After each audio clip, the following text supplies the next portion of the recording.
Welcome back to the lab, S3 Labs podcast here. Host Trevor St. Clair. Today we're going to be talking about the anatomy of a ransomware attack. Hope y'all have had a good couple of days. Welcome back. It's should be Wednesday when this is released because, well, I'm recording this ahead of time. Obviously, I can't be sitting here and just turning out content and then uploading it and be like, hey guys, here we go. Because, day job. All right, so I'm going to share my little screen here. Well, if my hotkeys work. All right, so I found this nice little report last night from Exabeam. They did a full threat analysis on 86 strains of ransomware in their lab.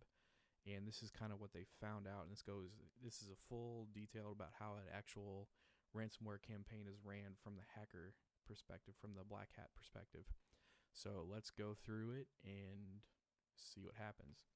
So, once again, I just want to tell you I'm just orating this. This is not my study. This is nothing that I have done. We're going to be doing that probably.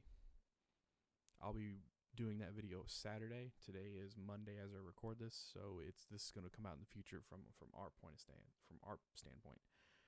So, let's get right to it.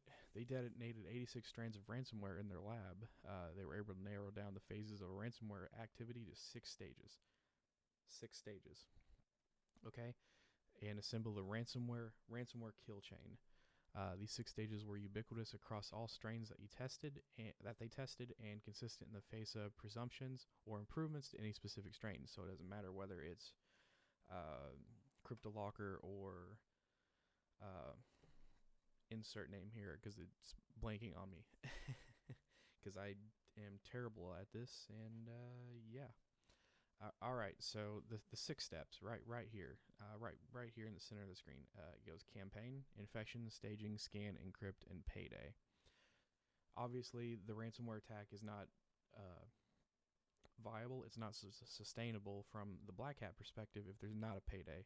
So we'll talk about that later when we get to it.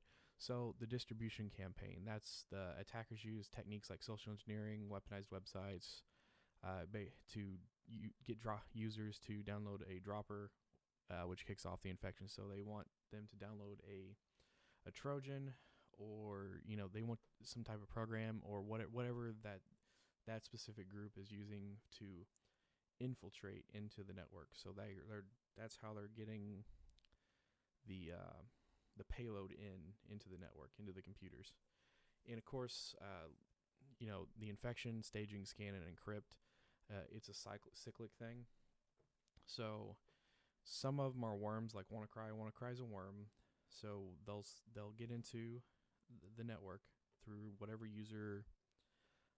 However they get in. So whether it's a phishing attack or through an email, spear phishing, bad ad on a website that they click on Yahoo, or just a doppelganger website, or it's just a completely fictitious email that somebody happens to open and it just straight downloads from there. However that happens, and it's cyclical. So some of them have become worms. So like WannaCry, they'll come into the network, they'll get on one machine, and that one machine the infection will scan on that one machine, and then from it'll infect that machine. It'll go see any SMB shares or anything out there, and it'll go through that SMB share and see who's all connected to that, and then just kind of branch out like that. So it builds this kind of spider web up and out. All right, so anyway, an infection. The dropper downloads an executable, which installs the ransomware itself. Malicious payload staging. The ransomware sets up, embeds itself in the system, and establishes persistency to exist beyond a reboot. Scanning. The ransomware searches the content to encrypt both the local computer and the network accessible resources. So cyclical. Encryption. The files are encrypted, and then the payday. Node is generated, shown to the victim, and the hacker waits for his payday. Or the hacker group, whatever. It could be multiple people doing this. However, so a detailed look into the ransomware business according to Exabeam. Similar to more traditional and legitimate businesses, ransomware operators are constantly evolving their networks and looking to optimize their businesses. The assembly of ransomware operation is largely made up of 3 distinct tasks: software creation and hosting, distribution, and ransom collection. Based on who is the responsibility for each steps, they noticed three common operational models which are employed by the vast majority of ransom networks. Interestingly, these models bear strong resemblances to those used in the B2B software world, because I would beg to argue that most black hats have had programming experience in a corporate world. I mean, they got to learn modeling. They got to learn software development somewhere. So why not learn it and get paid with the idea of coming back and hitting legitimate businesses. All right, so model 1, a vertically integrated business.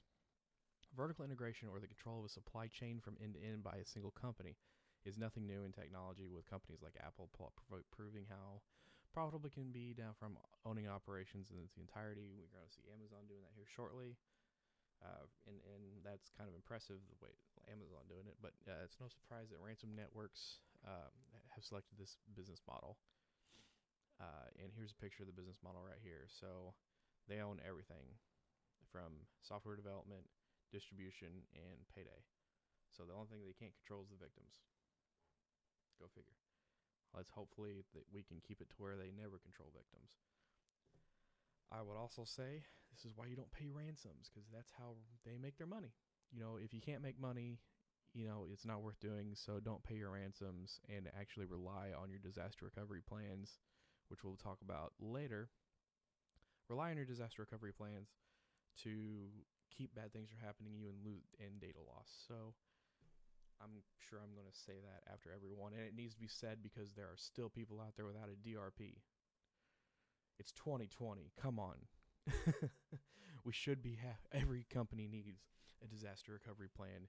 I don't care if it's 3 pages long. If you need help creating it, call me, email me. I'll do a Skype and show you how to do it. Hell, I'll do it for you. There's no excuse not to be doing it. But anyways, Model 2, establish a reselling channel with affiliate groups. Basically,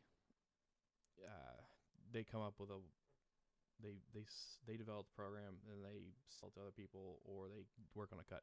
So like this right here, free ransomware affiliate network.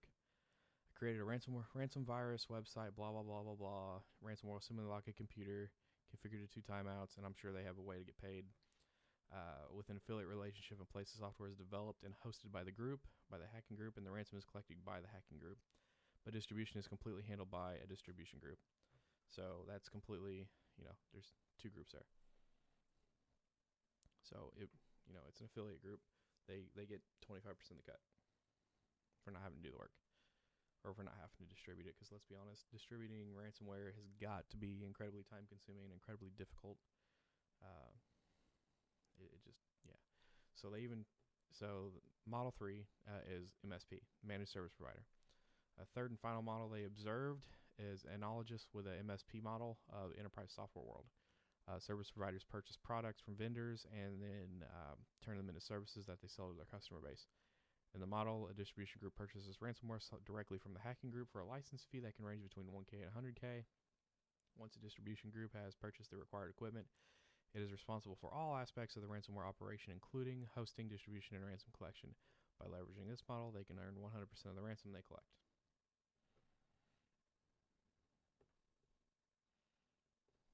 So, yeah, let's not pay the ransom. Why would we pay ransoms? Why do we pay ransoms?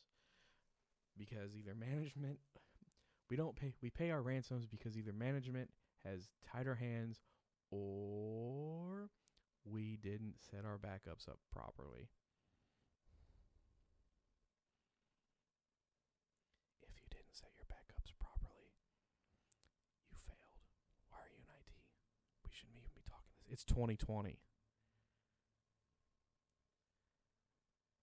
Set your damn backups up. Go check them right now. Pause this podcast and go check your freaking backups. Check all of them. Make sure they work. Why are you still sitting here listening to me? Go do it. I'll wait.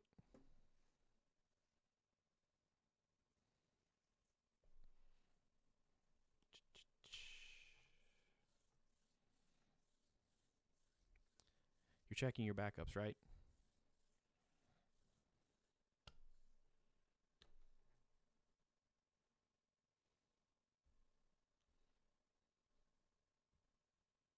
Have you checked them? Yes. Are they good? No. Yes. No. If they're not, go fix them. Go fix your backups. I don't care if you got to drive into your office. I don't care if you got a remote in. I don't care what you got to do. Go fix your backups right now. If they're good, congratulations. You can rest easy, at least for the moment. If they're not, check them again. Then check them again in the morning. You should be checking that shit every day. That's the first thing you should do when you come in. Check your backups.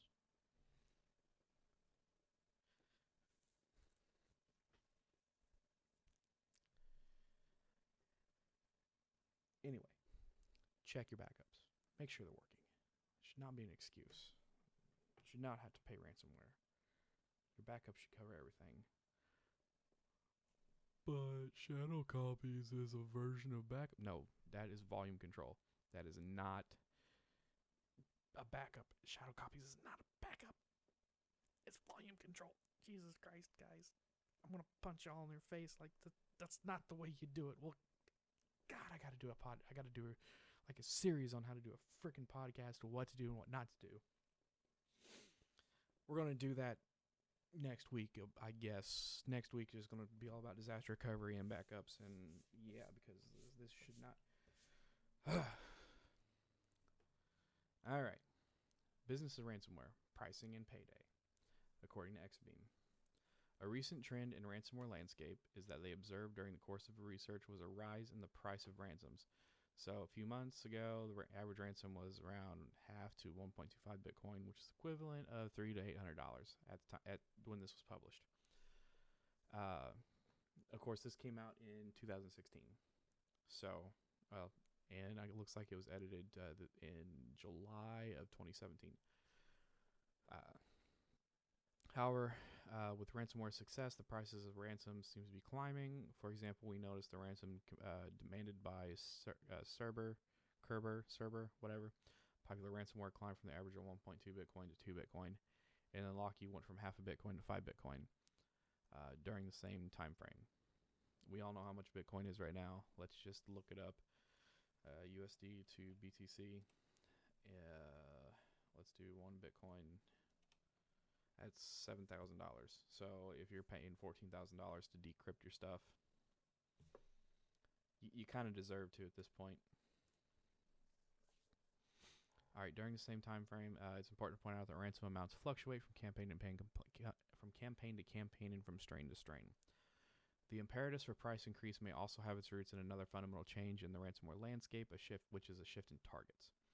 Increasingly, ransomware developers are creating more complex tools with features that are designed to target companies and highly networked environments rather than individuals. These features include network scanning and shared drive encryption.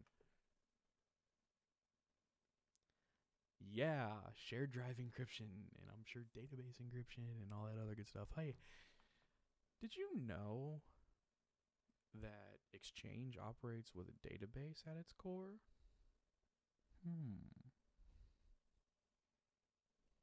This is me being a smartass, obviously, because you want to make sure that your backups are working on everything.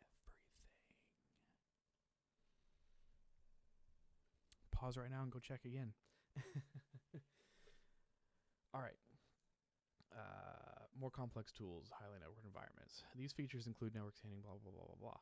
With companies as targets, the data being held hostage tends to be more valuable, and the fact companies usually have deeper pockets than individuals means they're more likely to pay ransoms even if they come with a higher price tag.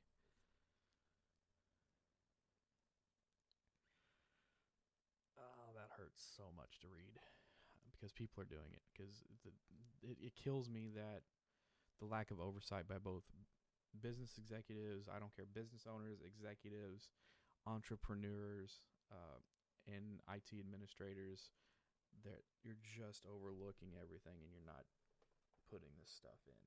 And it drives me insane because there's no excuse. I mean, it's like getting hit by something, it kind of happens.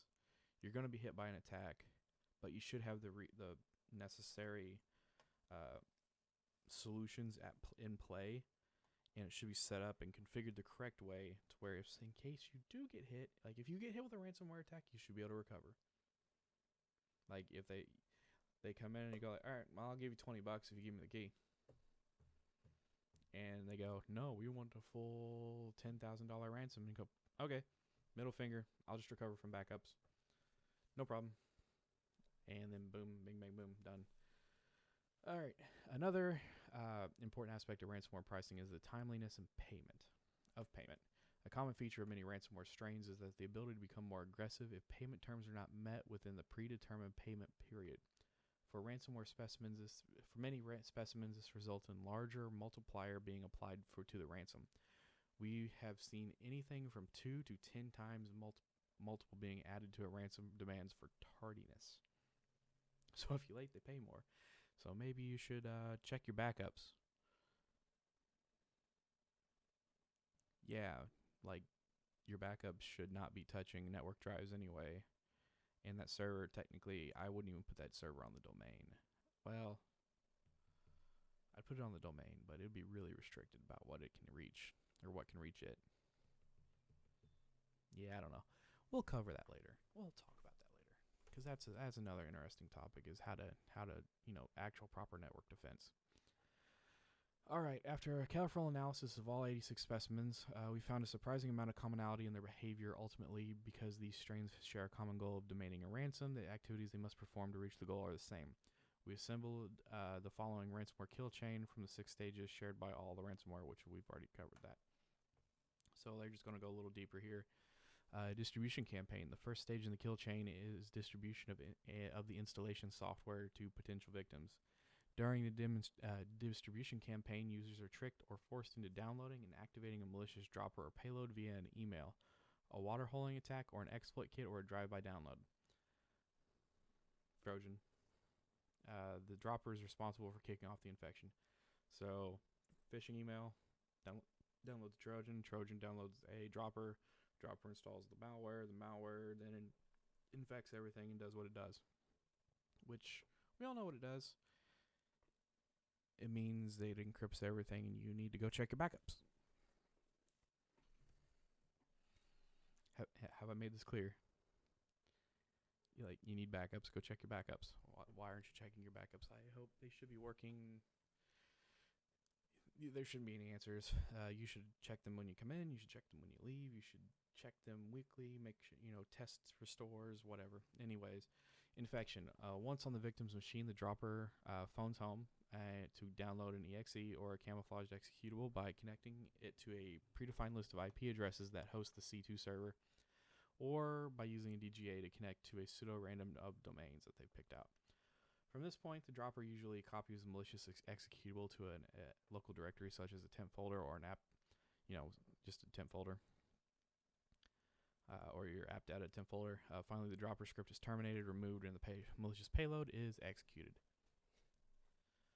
Staging. During the staging phase, the ransomware performs various housekeeping items to ensure smooth operations, such as moving itself to a new folder, then dissolving, checking the local configuration registry keys for various rights, such as proxy settings, user privileges, accessibility, and the potentially meaningful information. The ransomware also performs several persistent steps into the system, such as running a boot, run when in recovery mode, disable recovery mode, finally in various commands to delete shadow copies of the files from the system. Ransomware also communicates with C2 at this stage to either get a ransomware public key negotiated or to perfect a recon on the user system by using online IP analytic tools to determine whether or not they're an applicable target. So, yeah, didn't know that. Didn't know they phone home to make double check everything. So that's another level of sophistication. So it makes it just a more targeted attack. Well, it gives it the ability to be a more targeted attack. Scanning. Now that the ransomware has set itself up and is equipped to persist in the face of shutdowns and reboots, it prepares to take files hostage. To do this, ransomware enumerates both the local system and network accessible systems, searching for a predefined list of file extensions of interest. The ransomware scans the local maps, the locations containing those files, both locally and on mapped and unmapped network accessible systems. Many ransomware variants also look for cloud file storage repositories. So Box, Dropbox, OneDrive, etc. I mean, probably will be included. At this point, they will be included. I mean, it's this 3 years later, so I'm pretty sure they know to look for OneDrive and Google Drive and Dropbox and all the other good stuff. The scanning phase presents security analysts with the first real opportunity to interrupt the ransomware kill chain. While scanning the local machine and the synced cloud folders can be accomplished in seconds, mapping out a large corporate network, investigating the results of the scan, and checking for read-write permissions can take minutes to hours depending on the amount of information which is to be assessed. So it could take a long time depending on how big the network is, or if it's like a small 5-computer network, it could take like a couple minutes. So the more complex the network, the more time you have to modify it or to catch it. But it never should have got. So anyway, until the encryption phase, nothing potentially irreversible has happened. Which is basically basic enumeration. The ransomware simply unpacked itself and performed reconnaissance in the system which within it exists. Beginning encryption, control of the situation begins to tilt in favor of the hacker, and the ransomware begins to encrypt all the files it discovers. Much like the scanning phase, the encryption phase can take minutes to hours. All encryption happens locally on the infected machine, meaning that for each file that must be encrypted, the ransomware must fetch the file, encrypt it, upload the newly encrypted version to the location, and then delete the original file.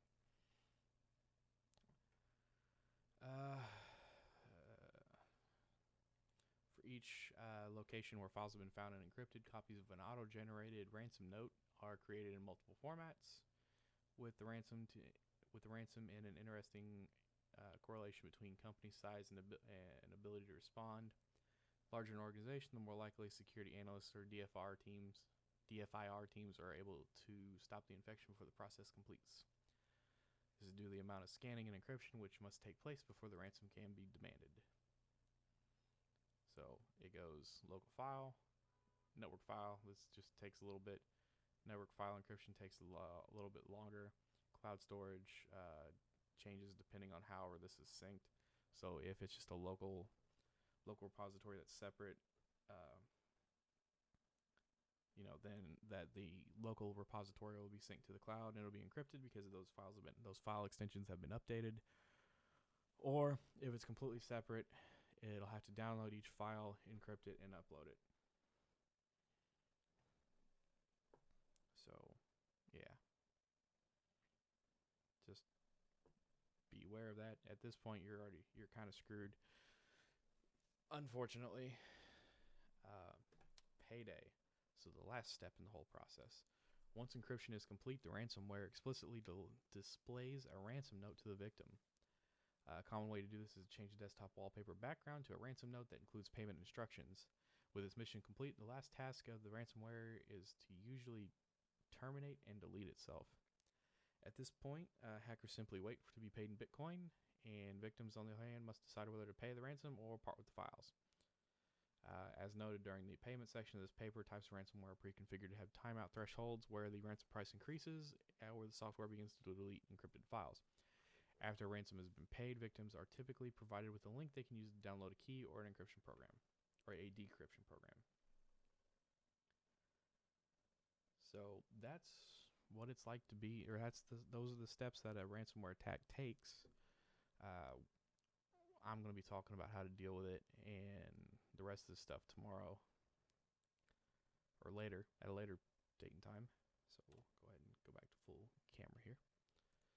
All right, I know this was a shorter one, shorter than we've been used to. So the main takeaway here is backups, DRP, backups. So if you haven't done it yet, go back up your system, and yeah, we'll see you tomorrow on that note. Y'all have a good one. Go back up your stuff.